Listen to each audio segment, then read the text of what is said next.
The waiter's question hung in the air like smoke from a snuffed candle. "Will your husband be joining you again tonight, Mrs. Ravel?" I watched my wife Mira's face transform from anniversary bliss to something resembling a deer caught in headlights. The fork in her hand trembled slightly before she set it down with deliberate care. "Again?" I asked, leaning back in the burgundy leather booth.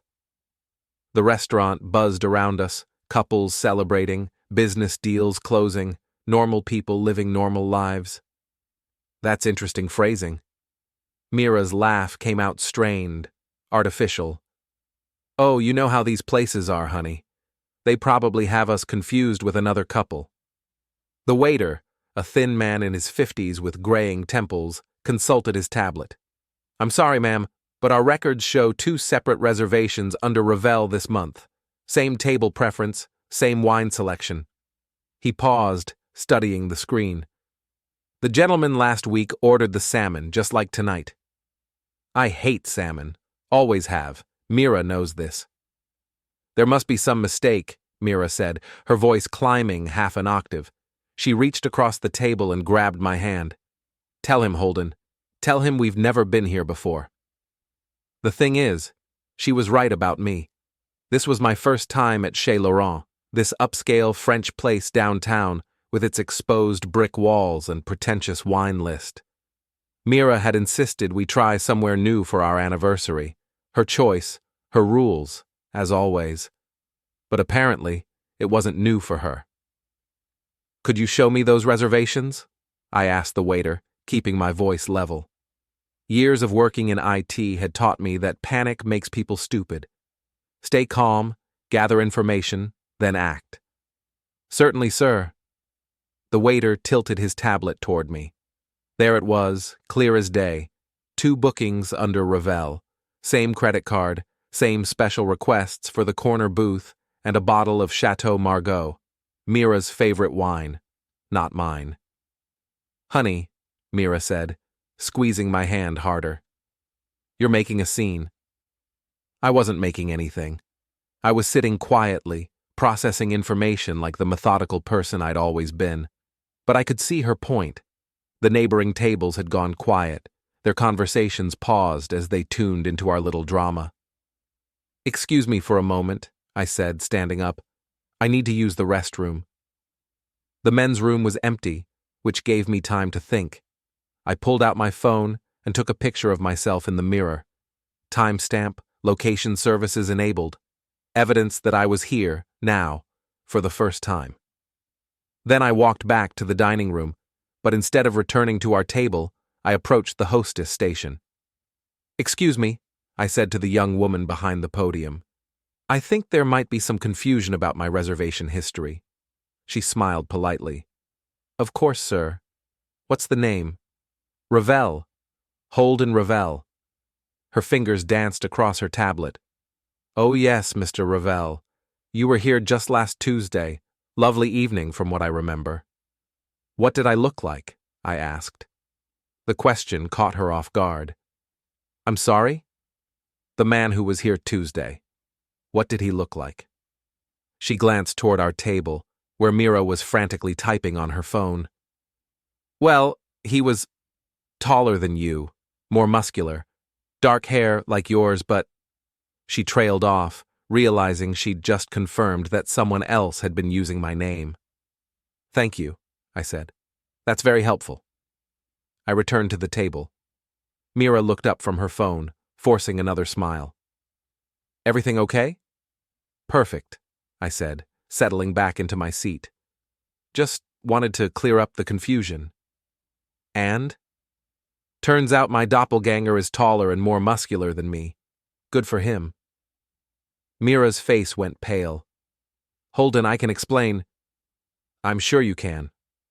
I picked up my wine glass and took a slow sip. "But let's finish dinner first. After all, we're celebrating our anniversary." The rest of the meal passed in tense silence.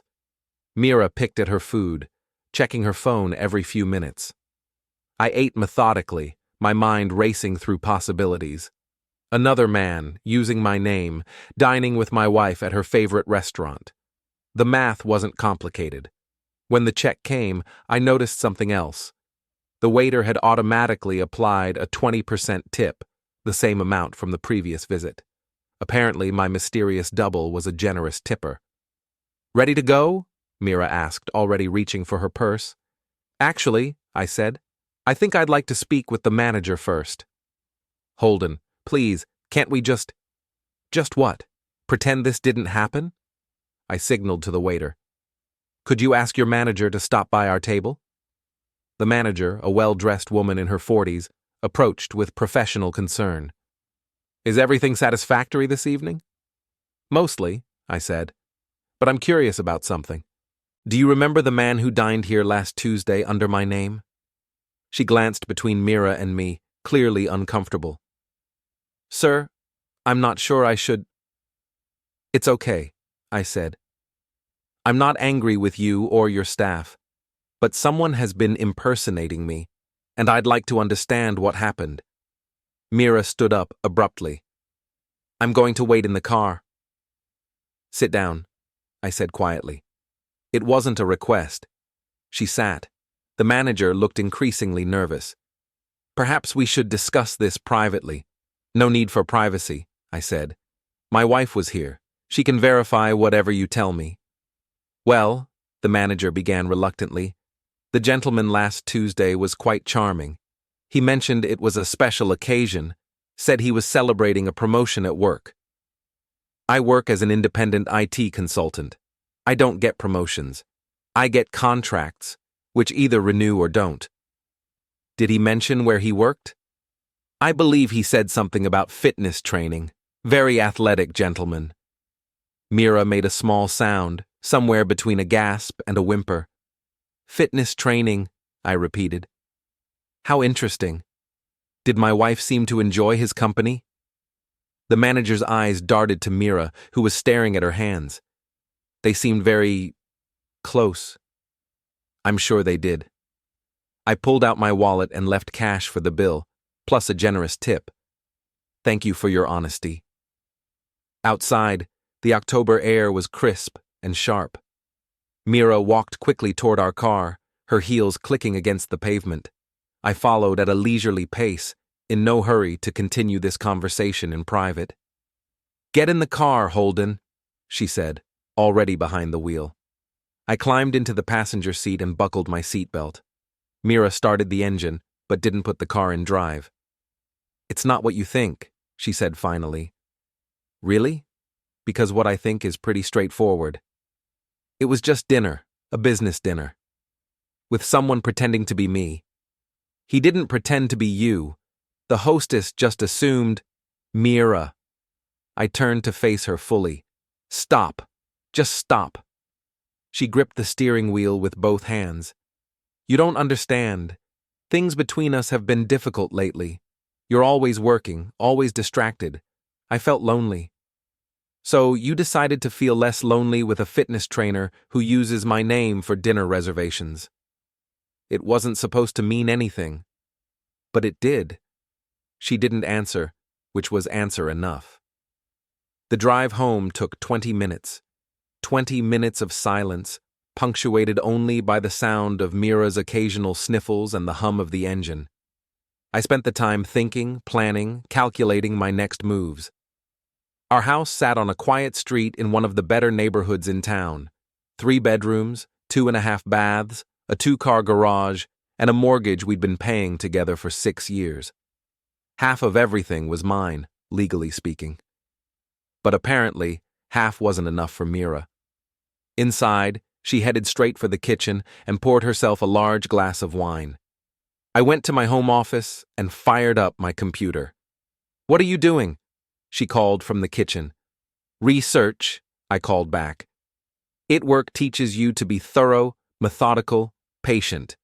It also teaches you that most people are incredibly careless with their digital lives. They use the same passwords for everything, they don't clear their browser histories, and they forget that smartphones automatically back up to cloud services." Mira and I shared a family cloud account. Everything synced automatically, photos, messages, even deleted items that lingered in the trash for 30 days, before permanent removal. I started with her text messages from the past month. Most were routine, work stuff, conversations with her sister, appointment reminders. But there was one thread that made my pulse quicken. Messages with someone listed simply as S. The conversation history started 3 weeks ago. S. Great session today? Same time Thursday? Mira. Can't wait. You're an amazing trainer. S. You're pretty amazing yourself. The messages grew progressively more intimate. Compliments about Mira's progress, suggestions for private sessions, and eventually S. Dinner tomorrow? I know a great place. Mira. I'd love that. Somewhere nice? S. Already made reservations. You'll love it. The timestamp matched the first mysterious dinner at Chez Laurent. I scrolled through more messages, my anger building with each exchange. They weren't just having an affair, they were laughing about it, making jokes about her clueless husband and his boring IT job. One message particularly stung. Mira. He suspects something. Asked about my gym schedule. S. Don't worry, guys like him never actually do anything. Too passive. Too passive. We'd see about that. I heard Mira's footsteps on the stairs, then the sound of our bedroom door closing. A few minutes later, the shower started running. Perfect timing. I spent the next hour documenting everything. Screenshots of the messages, copies of the restaurant receipts I found in her email, even photos from her social media that showed her wearing new jewelry I'd never seen before. Everything saved to a secure folder on my personal laptop. Then I did something that would have made my old IT ethics professor proud. I changed all the passwords on our shared accounts and enabled two-factor authentication on my phone. If Mira wanted to delete evidence, she'd have to go through me first. By the time she came downstairs in her bathrobe, I was sitting in the living room with a cup of coffee, scrolling through my laptop like nothing had happened. Holden, she said, settling onto the couch beside me. We need to talk. I'm listening. I know tonight was confusing, but I want you to know that Scott. I set down my coffee cup. So that's his name. She realized her mistake immediately. I didn't mean to. Scott what? It doesn't matter. It matters to me, she sighed. Scott Brunner. He's a personal trainer at the gym downtown. And you've been having dinner with him. A few times, yes. Using my name for reservations. That was his idea. He thought it would be less complicated. Less complicated than what? Divorce? The word hung between us like a challenge. Mira's eyes filled with tears. I don't want a divorce, she said. I want us to work through this. Work through what exactly? Your relationship with Scott? It's not a relationship, it's just, I don't know what it is. I closed my laptop and stood up. I do. It's adultery. Holden, please, I'm going to bed. We can continue this conversation tomorrow. I headed for the stairs, then paused. Oh, and Mira? I changed the passwords on our cloud accounts, for security purposes. Her face went white. You can't do that. Actually, I can. I set up the accounts, I pay for the service, and I have every right to secure them against unauthorized access. Those are my photos, my messages, our photos, our shared account, and according to the terms of service, the account holder has full administrative privileges. I climbed the stairs, leaving her standing in the living room. Behind me, I heard her frantically tapping on her phone, probably trying to log into her accounts. She'd find them locked, of course. Every single one. In our bedroom, I gathered some clothes and toiletries. The guest room would be my base of operations for the foreseeable future. I needed space to think, to plan, to decide exactly how I wanted to handle this situation. As I settled into the guest bed, I could hear Mira moving around downstairs, opening and closing drawers, probably looking for old passwords written down somewhere. She wouldn't find them. I'd always been the tech-savvy one in our relationship, handling all our digital security. That had been a mistake on her part. A big one. Morning came with the sound of Mira's car pulling out of the driveway. She'd left early, probably to avoid another confrontation. Fine by me, it gave me time to work. I made coffee and settled into my home office with my laptop. Scott Brunner, personal trainer. Time to learn everything about Mira's new friend. Social media made it embarrassingly easy.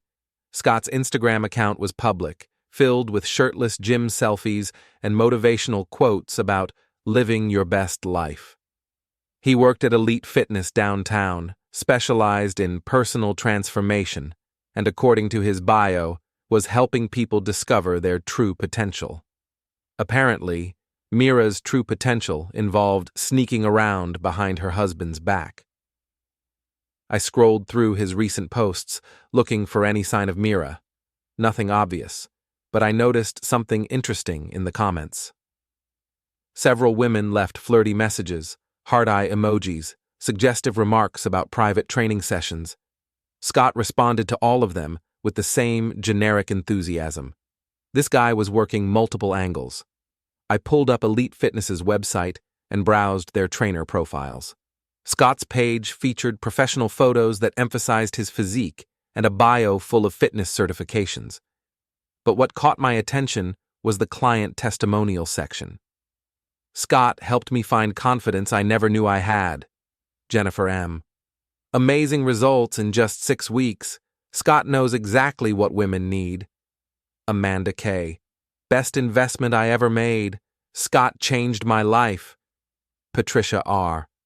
The testimonials read like dating profiles, not fitness reviews, and they were all from women. I made a note to look into Scott's client roster later. For now, I had other priorities. My phone buzzed with a text from Mira. We need to talk when I get home. This is getting out of hand. I typed back, looking forward to it. Then I got to work on the real investigation. Bank records were next. Our joint checking account showed regular charges to Elite Fitness, Mira's gym membership, but also several cash withdrawals that corresponded with her dinner dates. She'd been paying for things in cash to avoid leaving a paper trail. Smart, but not smart enough. Credit card statements revealed purchases at stores I didn't recognize. Victoria's Secret, Nordstrom, a boutique jewelry shop downtown. All within the past month, all charged to her personal credit card that I didn't normally monitor. I cross-referenced the dates with her text messages to Scott. New lingerie the day before their first dinner. A new dress the day before their second. She'd been preparing for these encounters like they were job interviews. The jewelry purchase was particularly interesting. A delicate gold necklace, according to the receipt I found in her email. I'd never seen her wear it, which meant she was probably saving it for special occasions. Occasions that didn't include me. Around noon, I decided to take a field trip. Elite Fitness occupied the ground floor of a converted warehouse downtown. Glass walls, exposed ductwork, the kind of industrial chic design that screamed, "We're too cool for regular gyms." I parked across the street and watched through the windows. The place was busy with the lunch crowd, office workers squeezing in quick workouts, stay-at-home moms with expensive workout gear, a few serious bodybuilders who looked like they lived there. And there was Scott. He was exactly what the hostess had described. Tall, muscular, dark hair. Handsome in an obvious, uncomplicated way. The kind of guy who probably peaked in high school and was trying to recapture that glory through personal training. I watched him work with a client, a woman in her 30s who hung on his every word. He stood close, adjusting her form, his hands lingering longer than necessary.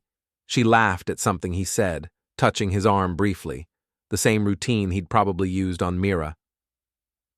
I took photos through the window, using my phone's zoom feature. Nothing inappropriate, just documentation. Scott working with various clients, all women, all receiving the same intense personal attention. Then I drove to Mira's office. Hartwell Insurance occupied a modern building near the courthouse. Mira worked as a claims manager, a job that required attention to detail and absolute honesty. The irony wasn't lost on me. I didn't go inside. That would have raised too many questions. Instead, I parked in the visitor lot and called Mira's work number. "Hartwell Insurance, This is Mira. Hi, honey, it's me. A pause. Holden? Why are you calling me at work?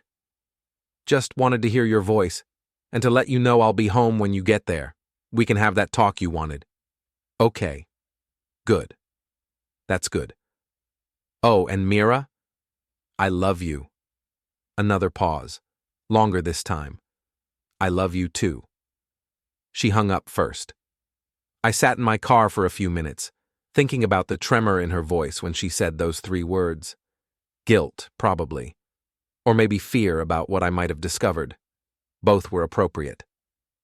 Back home, I spent the afternoon preparing for our conversation. I printed out the most damaging text messages, organized the financial evidence, and created a timeline of Mira's deception. Everything laid out clearly, methodically, like a case presentation.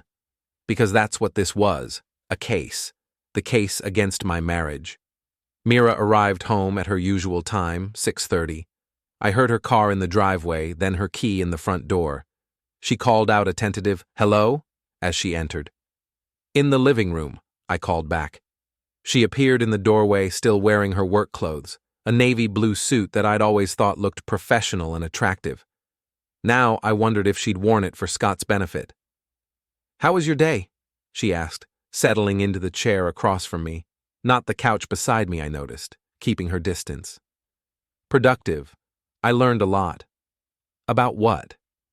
I gestured to the coffee table between us, where I'd arranged my evidence in neat stacks. "About Scott Bruner.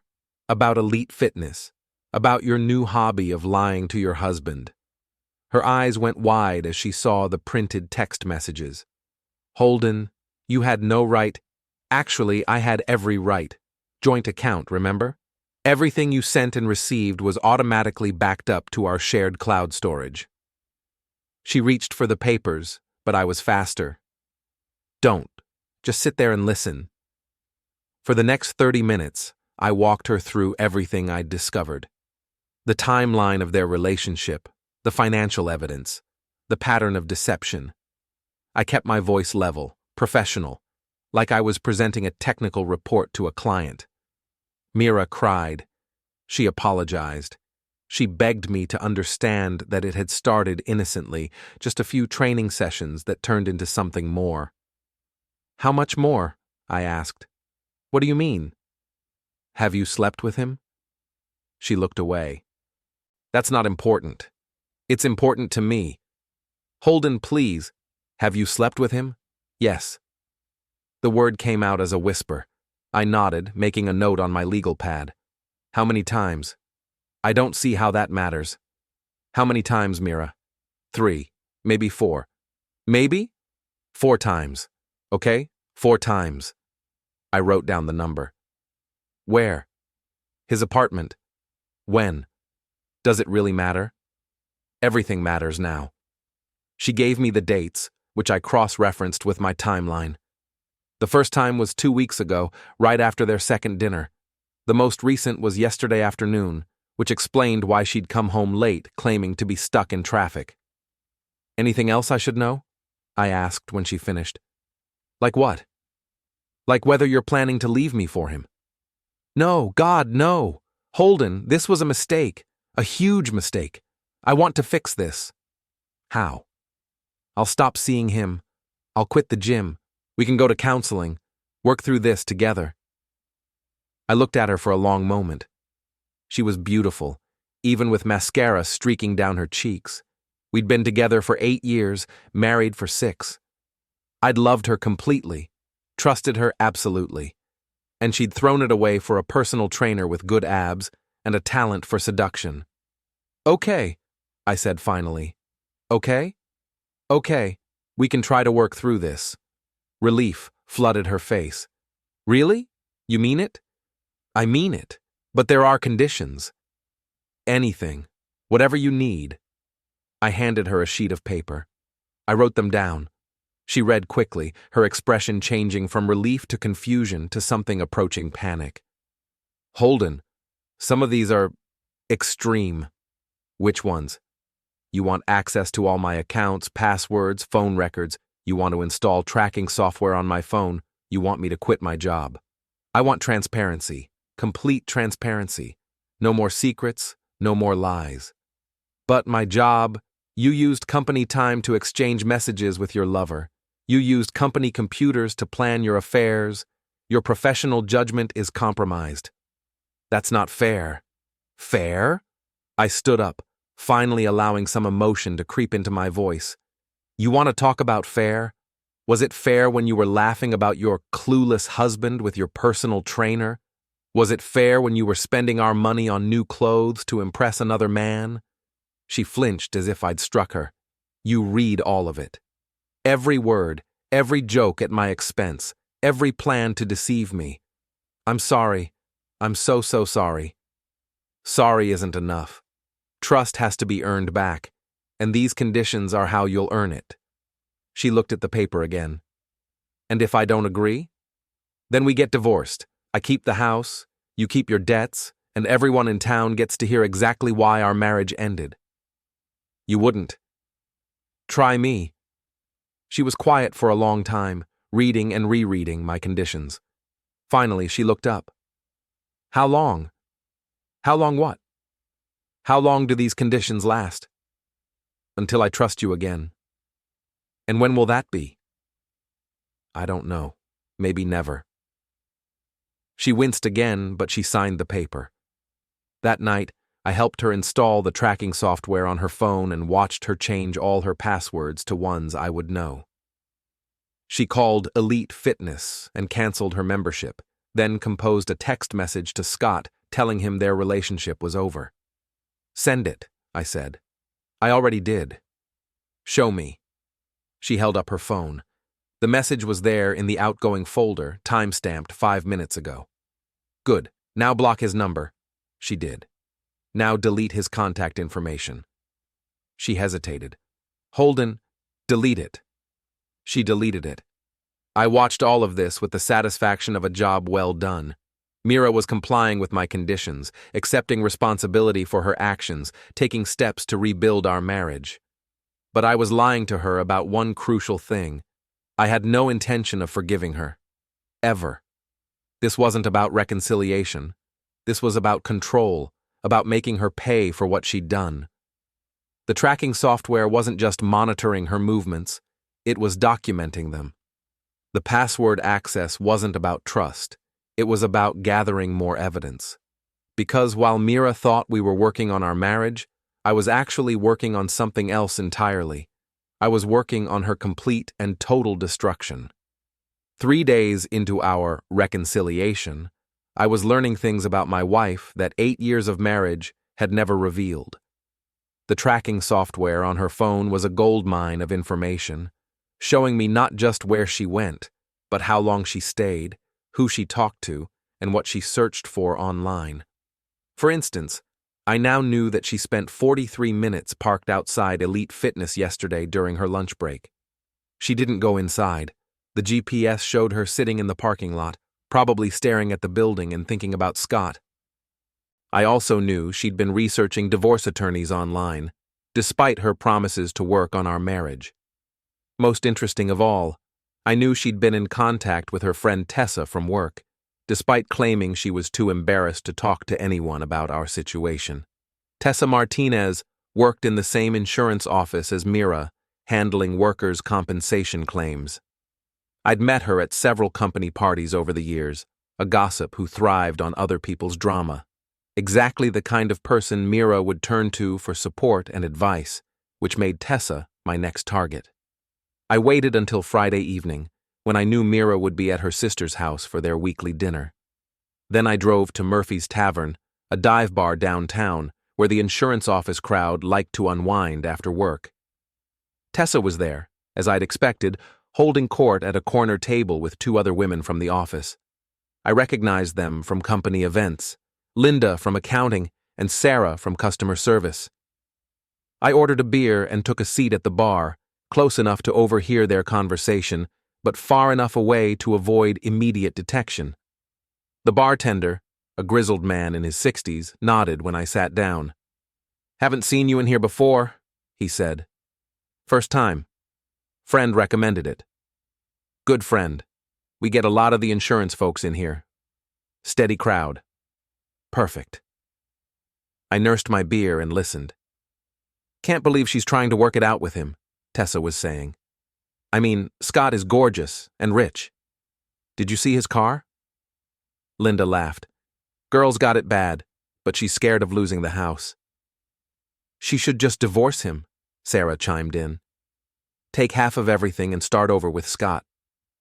That's what I told her, Tessa said, but she's worried about her reputation. You know how conservative this town is. I pulled out my phone and started recording, holding it casually like I was scrolling through social media. Plus, Tessa continued, she's not sure Scott wants anything serious. He's got a lot of women interested in his services. The three women burst into laughter. Speaking of which, Linda said, didn't you have a session with him last month? Tessa grinned. 2 sessions. Very educational. More laughter.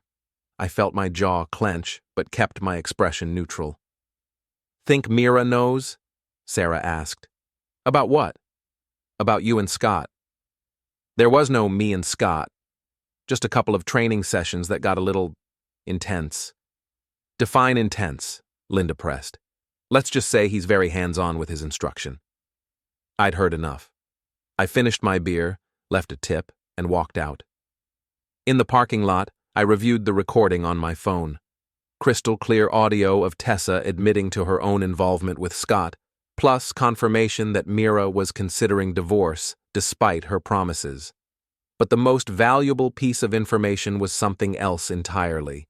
Tessa's casual mention of Scott's car. Expensive, apparently. Which was interesting, because personal trainers don't typically make enough money to afford luxury vehicles. Time to dig deeper into Scott's finances. Back home, I found Mira in the living room, reading a book. She looked up when I entered, forcing a smile. How was your evening? She asked. Quiet. Went for a drive, stopped for a beer. That's nice. I'm glad you're getting out. I sat down beside her on the couch. How was dinner with your sister? Good. She says hi. What did you talk about? A slight hesitation. Just family stuff. Work. The usual. Another lie. I knew from the tracking software that she'd never gone to her sister's house. Instead, she'd spent 2 hours at a coffee shop downtown, and according to her phone records, she'd made 3 calls during that time. 2 to numbers I didn't recognize, and 1 to Tessa. I'm glad you're keeping things normal, I said. Maintaining your relationships. Me too. I leaned over and kissed her forehead. I love you, Mira. I love you too. The words came easier for both of us now, after 3 days of practice, but they felt hollow, meaningless. We were both playing roles in a performance that neither of us believed in. Saturday morning, I told Mira I was going to the office to catch up on some client work. Instead, I drove to Elite Fitness. The gym was busy with the weekend crowd, but I wasn't interested in the interior. I was interested in the parking lot, specifically in identifying Scott's expensive car. It wasn't hard to spot. A black BMW 5 Series, maybe 2 years old, parked in a space marked Staff Only. The license plate read, Fit Guy 1. Subtle. I took photos of the car from multiple angles, including close-ups of the license plate and VIN number visible through the windshield. Then I walked around to the back of the building, where I found something even more interesting. A second parking area, smaller and more discreet, with 3 luxury vehicles. A red Porsche, a white Mercedes convertible, and a silver Audi. All expensive, all immaculate, all parked behind a gym where the trainers supposedly made $30 an hour. I took more photos, then drove to the county courthouse. Vehicle registrations are public records. For a small fee, I could look up the ownership information for any car in the state. I started with Scott's BMW. The car was registered to Scott Bruner, as expected. But the financing information was interesting. The loan was through a private lender, not a bank, and the down payment had been substantial, nearly $20,000 in cash. Where does a personal trainer get $20,000 in cash? I looked up the other vehicles from the gym's back lot. The Porsche belonged to Marcus Webb, another trainer at Elite Fitness. The Mercedes was registered to David Chen, also a trainer. The Audi belonged to someone named Jennifer Walsh, whose address matched the gym's business address. A pattern was emerging. I spent the rest of the afternoon researching Elite Fitness itself. The business was incorporated 3 years ago, with Jennifer Walsh listed as the primary owner and Scott Bruner as the operations manager. The initial investment had been significant, nearly $500,000 to lease and renovate the warehouse space. $500,000 for a gym that charged standard membership fees and employed trainers at typical hourly rates. The math didn't add up, unless they were providing services beyond standard personal training. Sunday evening, I confronted Mira with my latest discoveries. "Tell me about Tessa," I said. We were in the kitchen, cleaning up after dinner. Mira was loading the dishwasher, her movements careful and deliberate. "What about her? Tell me about her relationship with Scott." Mira's hand stilled. "What relationship?" "The one where she paid for private training sessions that got very hands-on." She turned to face me, her expression guarded. "How do you know about that?" "I have my sources. The question is, why didn't you tell me?" "Because it's not relevant to us." "Isn't it? Your best friend was sleeping with your lover, and you don't think that's relevant?" "They weren't sleeping together, it was just what? A massage with a happy ending?" Mira flinched. "Don't be crude." "I'm being realistic. Scott's running some kind of operation at that gym, and you got caught up in it, along with Tessa and probably half the women in this town." "That's not true." "Then explain the cars." "What cars?" I showed her the photos on my phone. Scott drives a $60,000 BMW. His colleagues drive Porsches and Mercedes. Where do you think they're getting that kind of money? She stared at the photos, her face pale. "I don't know." "Yes, you do. You just don't want to admit it." She turned back to the dishwasher, her movements jerky now. "Even if that's true, it doesn't change anything between us." "Doesn't it? You were paying for services, Mira. What exactly did you think you were buying?" "I was buying training sessions." "At $300 an hour?" She spun around. "How did you—" She caught herself, but too late. "How did I know about the hourly rate? Because I checked our bank records. $300, cash withdrawal, every time you had a session with Scott. Those withdrawals were for other things." "What other things?" "Shopping, groceries, personal expenses." "Show me the receipts." "I don't keep receipts for everything." "You keep receipts for business expenses. You keep receipts for tax purposes. You keep receipts for returns and warranties. But you don't keep receipts for $1,200 in cash withdrawals over the past month?" She didn't answer. "Here's what I think happened," I continued. "I think you started going to Elite Fitness for legitimate training.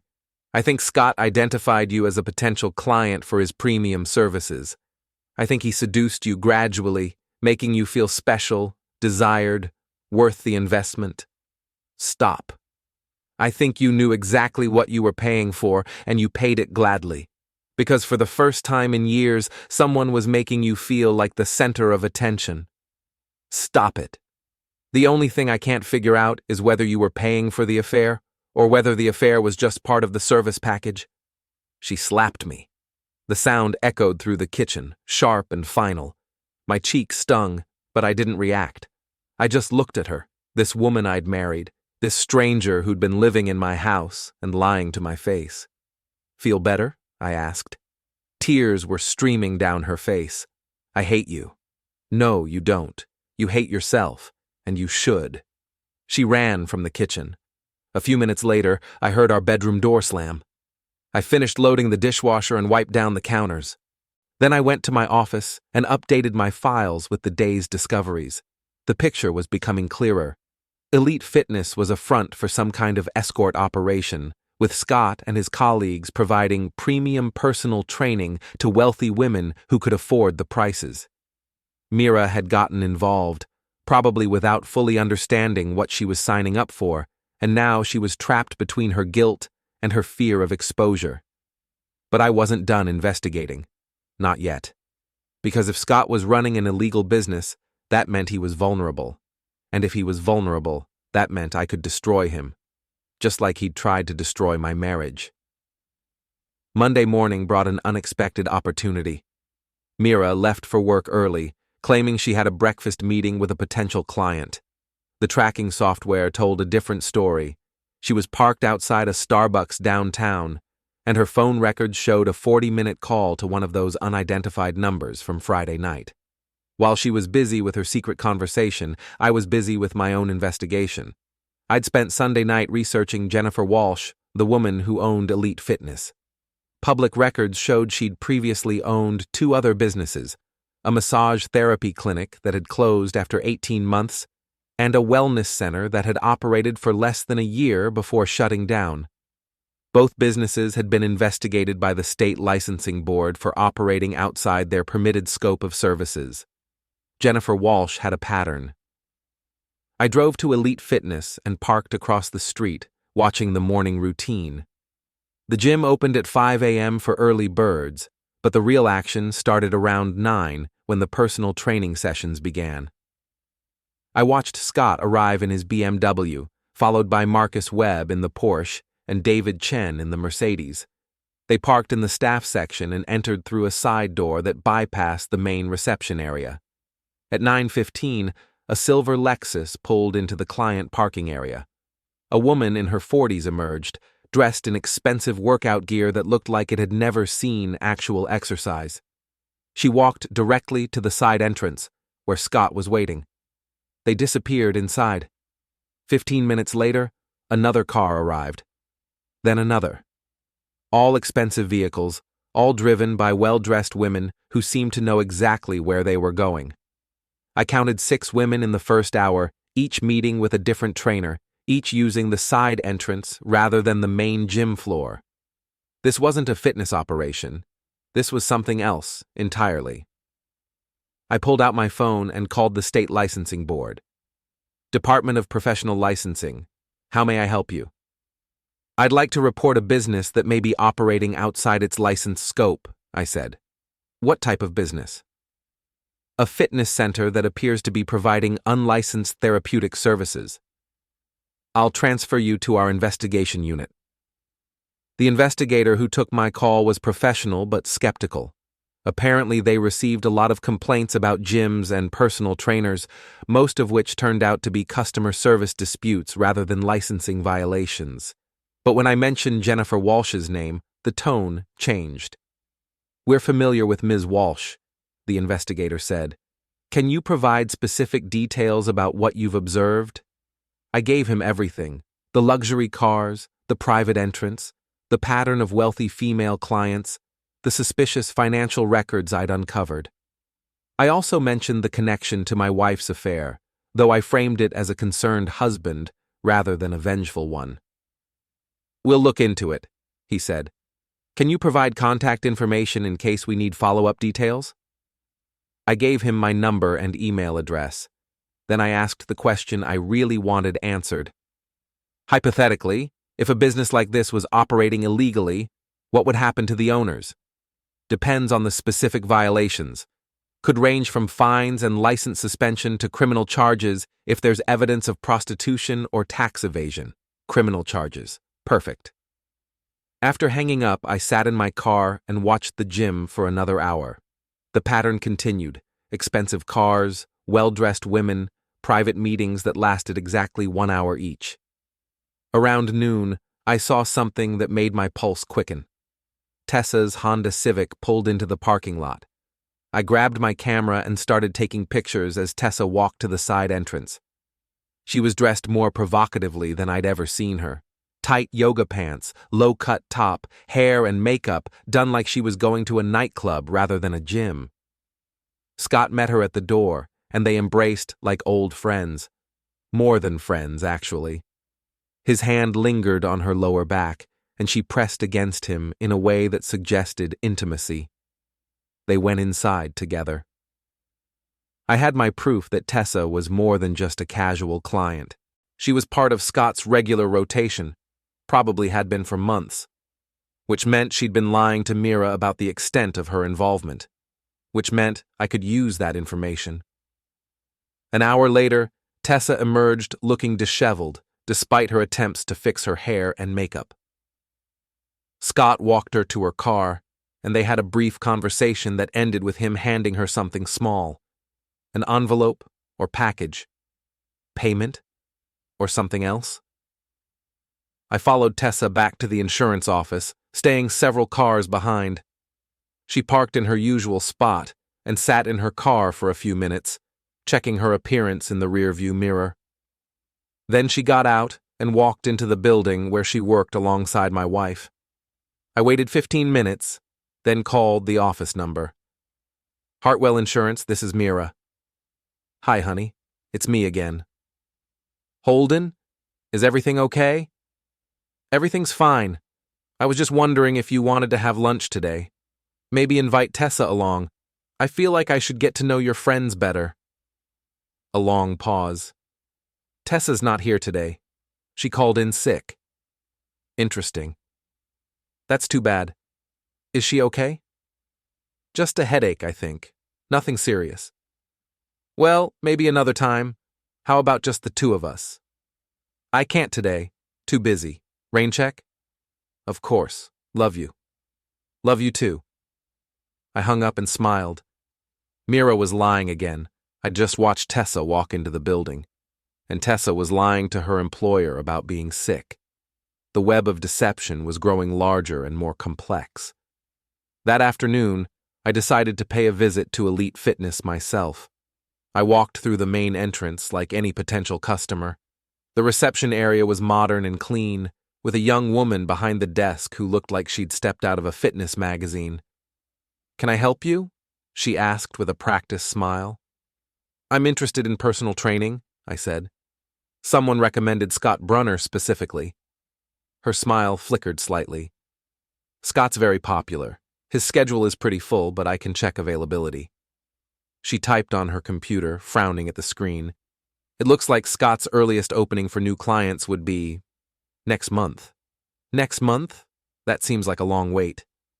He's very much in demand, but we have other excellent trainers available. Actually, my wife mentioned that Scott offers some specialized services. Premium training packages?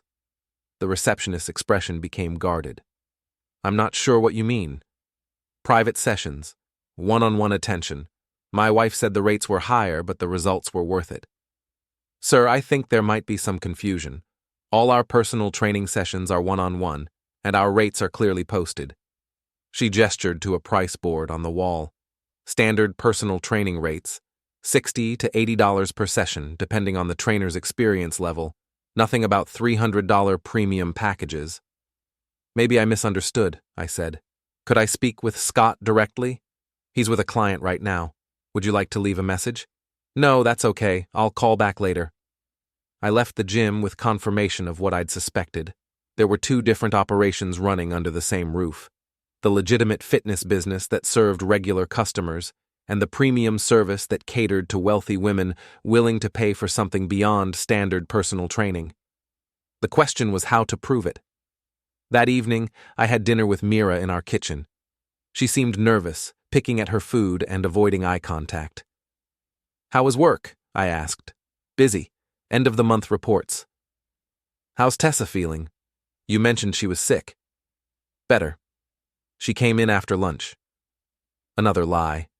I'd been monitoring the parking lot through a traffic camera I'd accessed using my IT credentials. Tessa's car had been there all day. That's good. I was thinking we should have her over for dinner sometime. Get to know each other better. Mira looked up sharply. Why? She's your friend. It's important to me that I get along with the people who matter to you. I don't think that's a good idea right now. Why not? Because things are still complicated. Between us, I mean. Adding other people to the mix might make it worse. Or it might help. Sometimes an outside perspective can be valuable. Holden, please. Can we just focus on us for now? Of course. But eventually, we'll need to rebuild our social connections, unless you're planning to cut Tessa out of your life entirely. No, I'm not planning that. Good, because I'd hate for you to lose a friendship over this situation. I said it casually, but I was watching her reaction carefully. She looked uncomfortable, almost guilty. Tessa's been very supportive, she said finally. I'm sure she has. What kind of support? Just listening, being there when I need to talk. About us? About everything.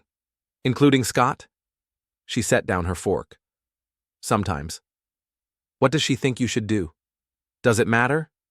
It matters to me. Mira was quiet for a long moment.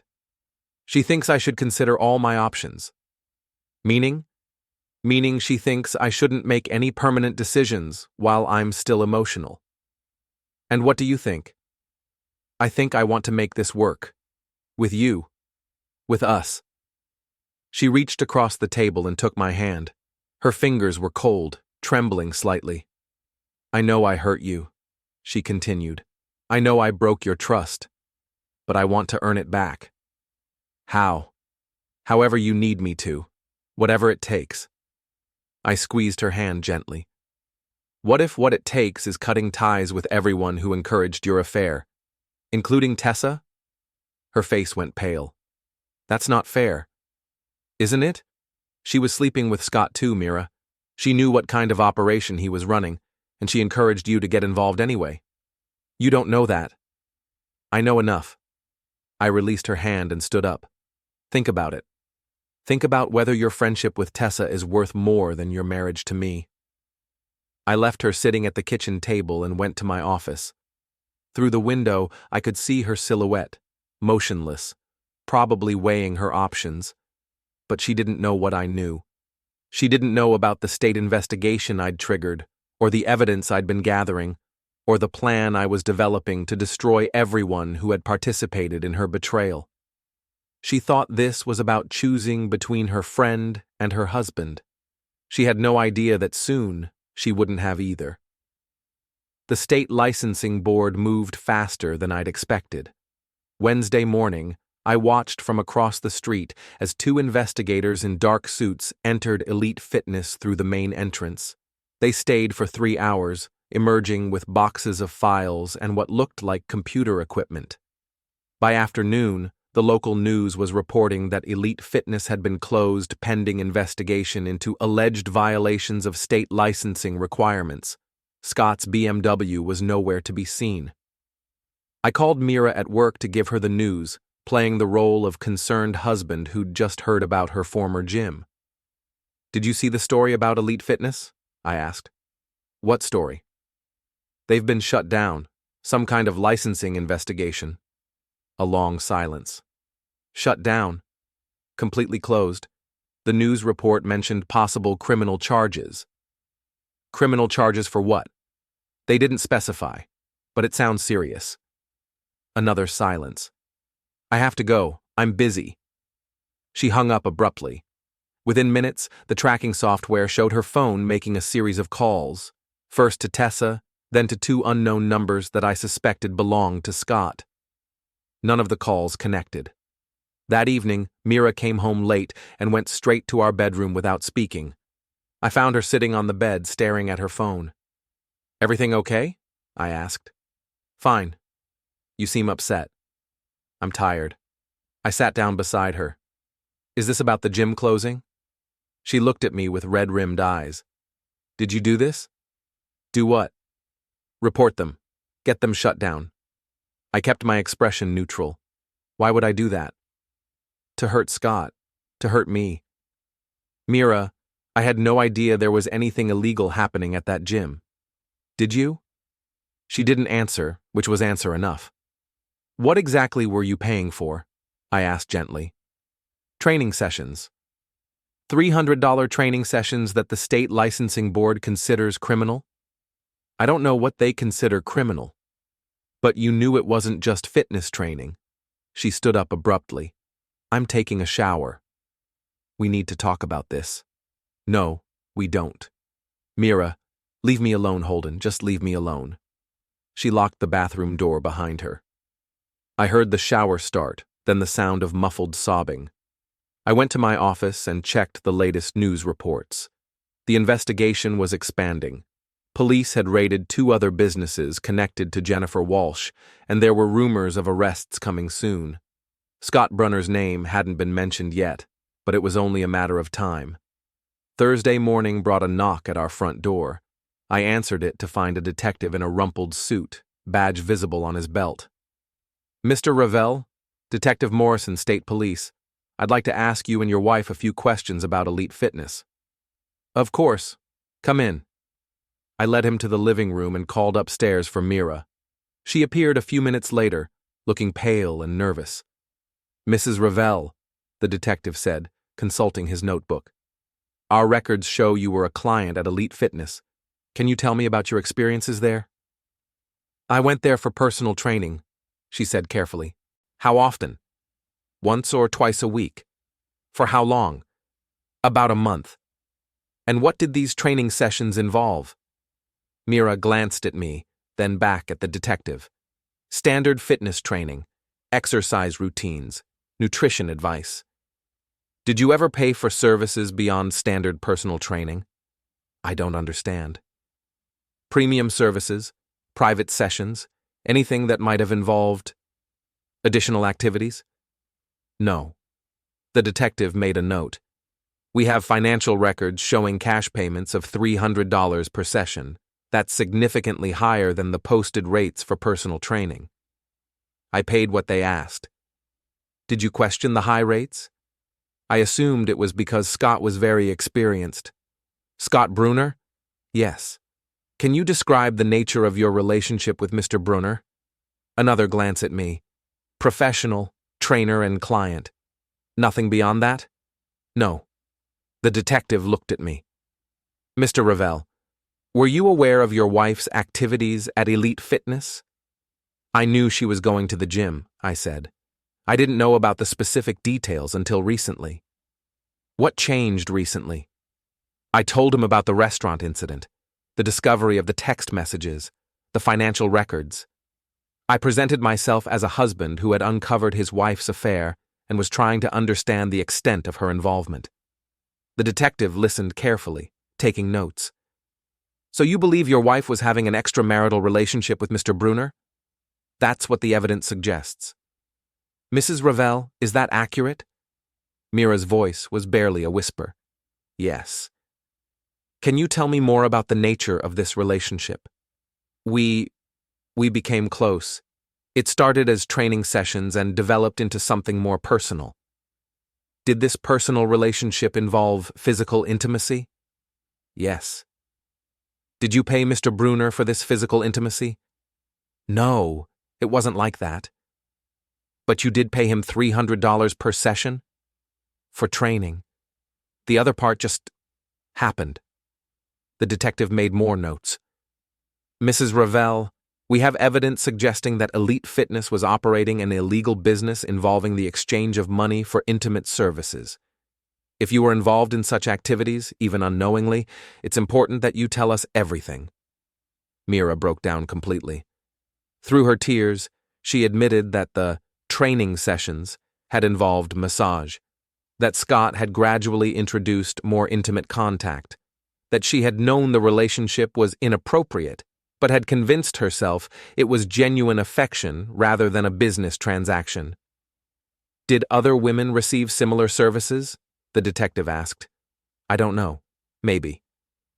"Did you ever see other clients receiving what appeared to be intimate services?" "No. The sessions were private." "Did Mr. Brunner ever mention other clients in a personal context?" Mira hesitated. "He said I was special, different from his other clients." "But he acknowledged having other clients who received personal attention?" "Yes." The detective closed his notebook. "Thank you both for your cooperation. Mrs. Ravel, you may be contacted for additional questioning as the investigation continues." After he left, Mira and I sat in silence for a long time. "Are you going to be arrested?" she asked finally. "I don't think so. It sounds like you were a victim, not a perpetrator." "But my reputation will be ruined," Yes. She started crying again. Everyone's going to know. Everyone's going to think I'm a prostitute. Aren't you? She looked at me with shock. How can you say that? You paid a man $300 an hour for intimate services. What would you call it? I thought he cared about me. He cared about your money.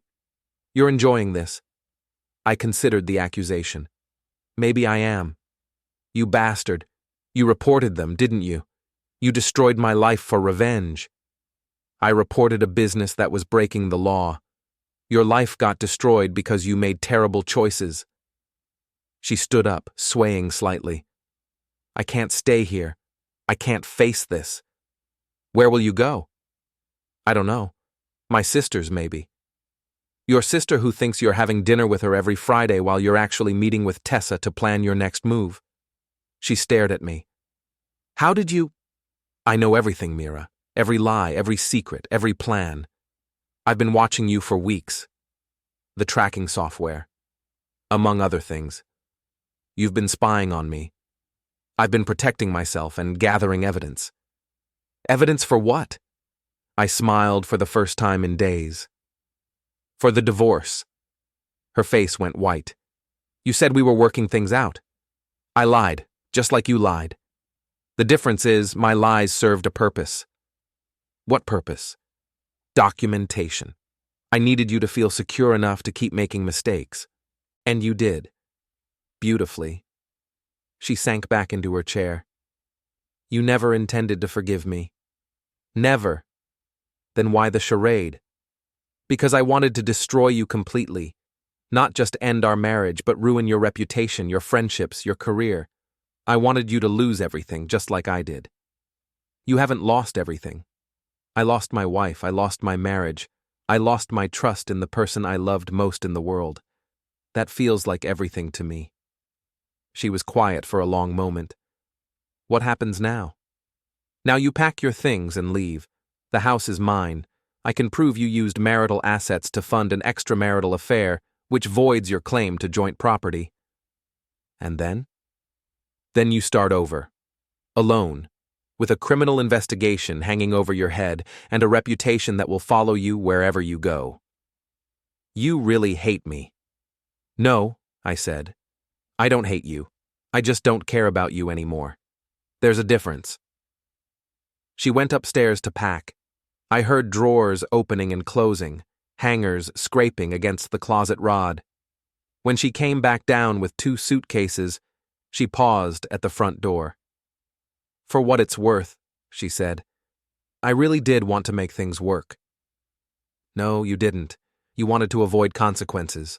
There's a difference. She opened the door, then turned back one last time. What about Tessa? What about her? Are you going to destroy her too? I smiled again. Tessa destroyed herself. I just documented it. After Mira left, I poured myself a drink and sat in my living room, looking around at the house that was now entirely mine. 8 years of marriage, reduced to an empty space and a stack of legal documents. My phone buzzed with a text message from an unknown number. We need to talk. Scott. I typed back, No, we don't. Scott. I know you're behind this. Me. Prove it. Scott. Meet me at Murphy's Tavern, 1 hour. Me. Or what?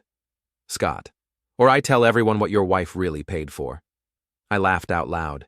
He still didn't understand that I was the one holding all the cards. Me. Go ahead. I have recordings of her admitting everything to a police detective. Your threats are meaningless. Scott. You destroyed my business. Me. Your business destroyed itself. I just pointed it out to the right people. Scott. This isn't over. Me. Yes, it is. I blocked his number and poured myself another drink. Outside, the sun was setting over my quiet neighborhood. Normal people were coming home from normal jobs to normal families. Tomorrow, they'd wake up and go through their normal routines, secure in their normal lives. I envied them, but I also pitied them, because they'd never experienced the pure satisfaction of total victory over someone who had wronged them. Mira was gone. Scott was facing criminal charges. Tessa would be implicated when the investigation expanded to his client list. Everyone who had participated in the destruction of my marriage was now facing their own destruction. It was perfect justice, and I had orchestrated every bit of it. The next morning brought news that Scott Brunner had been arrested on charges of operating an unlicensed massage business and tax evasion. The local paper ran his mugshot on the front page, along with details about the premium personal training services that had been offered at Elite Fitness. I was reading the article over coffee when my phone rang.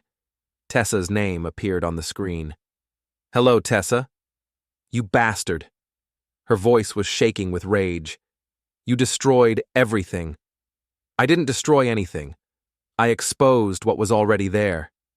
Scott's in jail because of you. Scott's in jail because he was running an illegal business. I just helped the authorities discover it. Mira's life is ruined. Mira ruined her own life. I just documented the process. And what about me? What about my life?" I smiled. "What about it?" "I'm going to lose my job, my reputation, everything." "Probably. You don't care?" "Not even a little bit." She was crying now. "Why? Why are you doing this to us?" "Because you participated in the destruction of my marriage. All of you.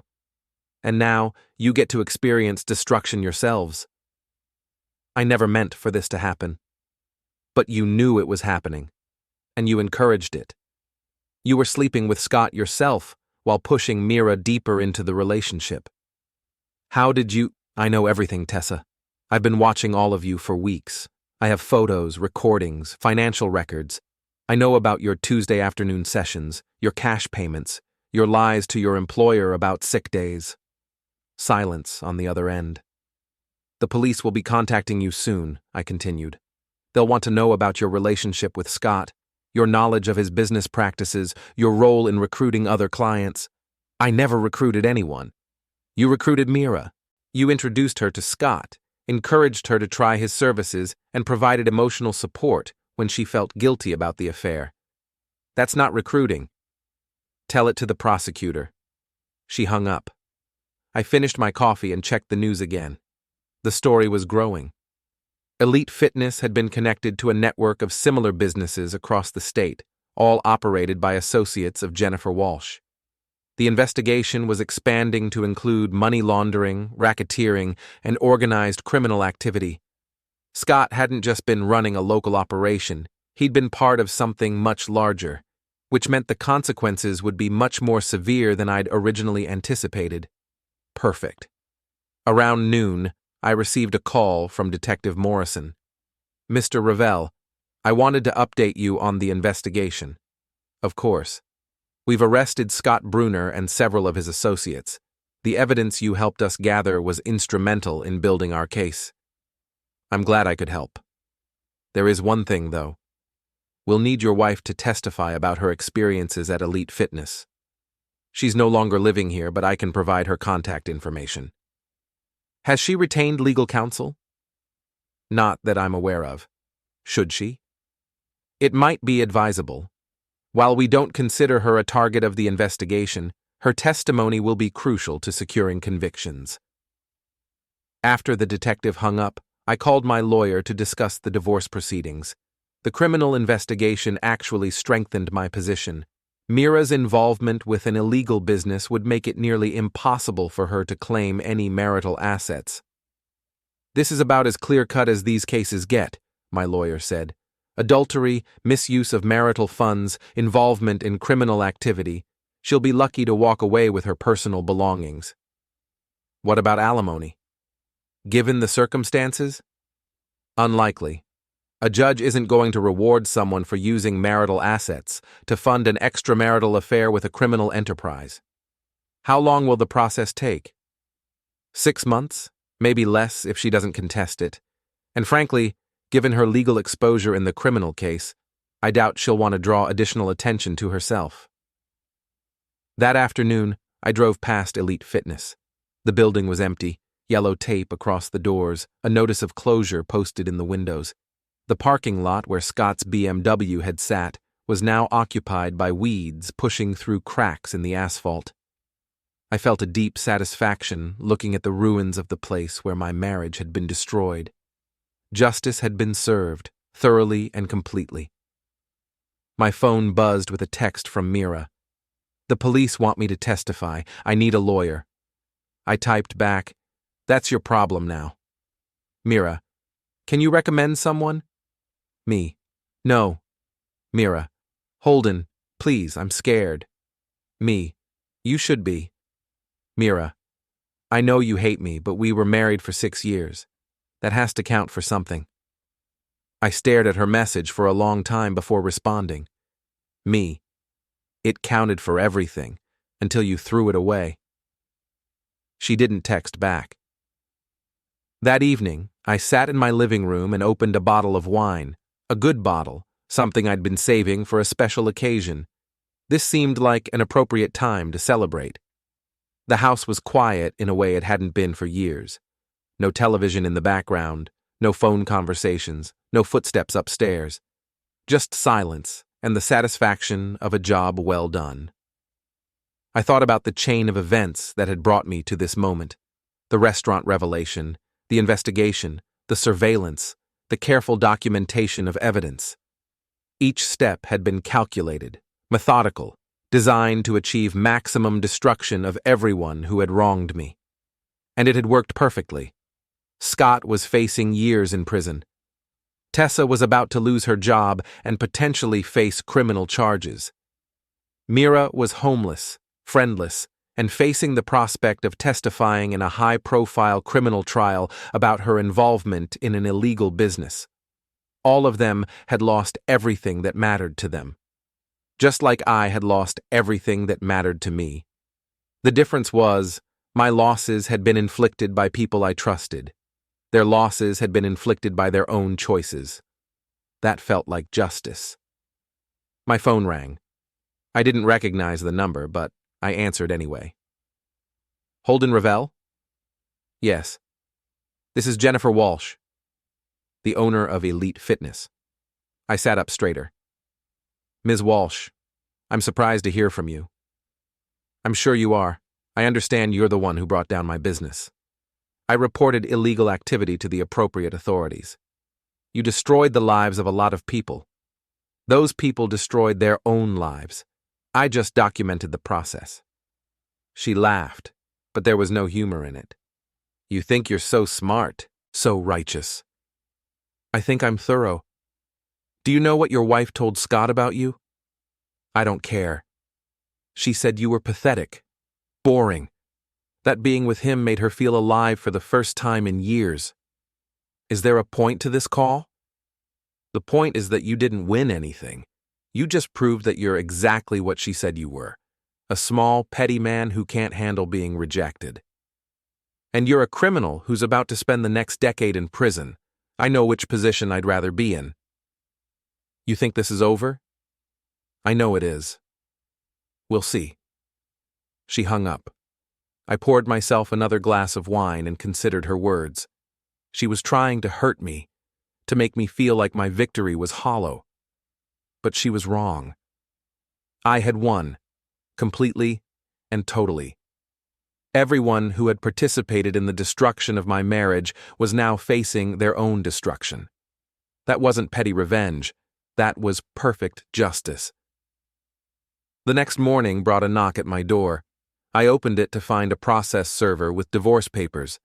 Mira was filing for divorce, claiming irreconcilable differences and seeking half of our marital assets. I laughed out loud. She still didn't understand that I held all the cards. The evidence I'd gathered would destroy any claim she might have to marital property. Her involvement with Scott and Elite Fitness had voided any rights she might have had. I called my lawyer and scheduled a meeting to respond to her filing. This would be the final phase of my campaign, the legal destruction of any remaining claims she might have on my life. Within a week, it was over. Faced with the evidence of her affair and her involvement in criminal activity, Mira withdrew her claims to marital property and accepted a settlement that left her with nothing but her personal belongings and a mountain of legal debt. Scott pled guilty to multiple charges and was sentenced to 5 years in prison. Tessa lost her job and was charged with conspiracy to operate an unlicensed business. Jennifer Walsh received 10 years for racketeering and money laundering. The local newspaper ran a series of articles about the scandal, including details about the wealthy women who had been clients of the illegal operation. Mira's name was mentioned prominently as both a victim and a witness in the case. Her reputation was destroyed completely. 6 months after that night at the restaurant, I was sitting alone in my house, legally divorced, financially secure, and completely vindicated. Everyone who had wronged me had been punished appropriately. I had achieved total victory. But as I sat in the silence of my empty house, I realized something I hadn't anticipated. Victory felt exactly like defeat. The house was mine, but it was also empty. The marriage was over, but so was the life I'd built around it. The people who had hurt me were suffering, but their suffering didn't restore what I'd lost. I had won everything and gained nothing. But that was fine. Justice doesn't always feel satisfying. Sometimes it just feels necessary. And this had been necessary. I opened another bottle of wine and raised a glass to the empty room. "Check, please," I said to no one. Outside, it started to rain.